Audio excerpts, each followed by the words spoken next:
This is part 2 of the Untold Hidden Truth. Ooh. Now, previously in part 1, we talk about the hidden secret that the state of Israel don't want you to know. But we gonna change that today.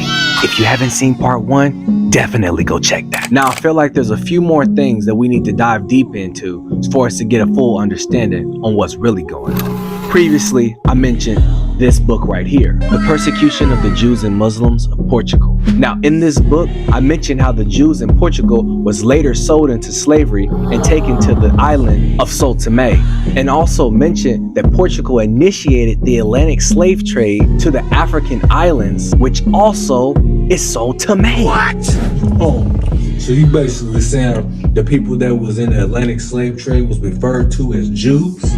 Yeah, pretty much. Well, it was Yahudim, which just basically means Jews in modern times today. Now, for us to get a full understanding of this hidden information, we got to take a first step into this book right here. Nature Knows No Color Lines. This book is registered at many universities and is recognized by lots of scholars, and is also registered in the Library of Yale. Wow. Cause you know we coming with all facts, no cap. Now, first let's look at something that was mentioned by John Bigelow Sr.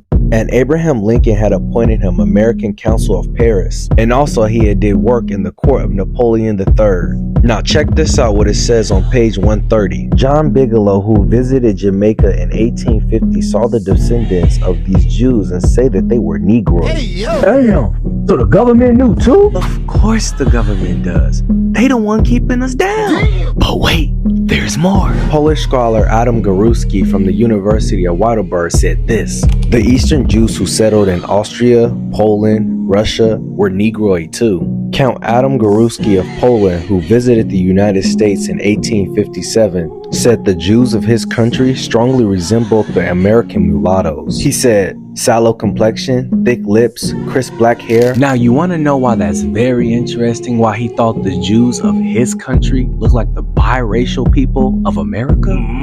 Yeah, why? Because it was a very common thing that most colonizers would use a process called breed out the color. What the hell is that? I'll let them explain. This is from the movie Rabbit Proof Fence, based off of the true events of the massacre in Australia.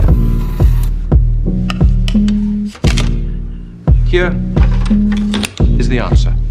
3 generations.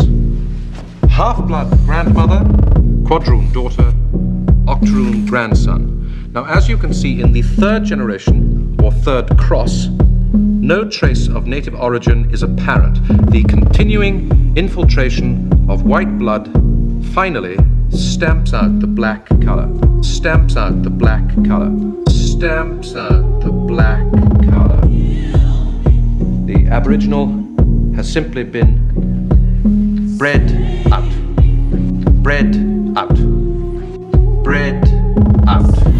Jeez. Yeah, pure wicked. Now you know why all throughout slavery, the first thing they had to do was kill the man and the women.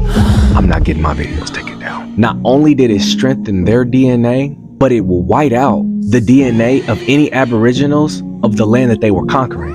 And this is why in pretty much every land, you'll see a form of Aboriginals and those who descend from the process breed out the color. But that's a topic for a whole nother video. So if so-called African Americans, Native Americans, Hispanics, Islanders, and other lost tribes is in Africa are descendants from the house of Yisrael, known as Israel today, Yeah, then who are the people that made Israel a state in 1948? like and follow for part 3.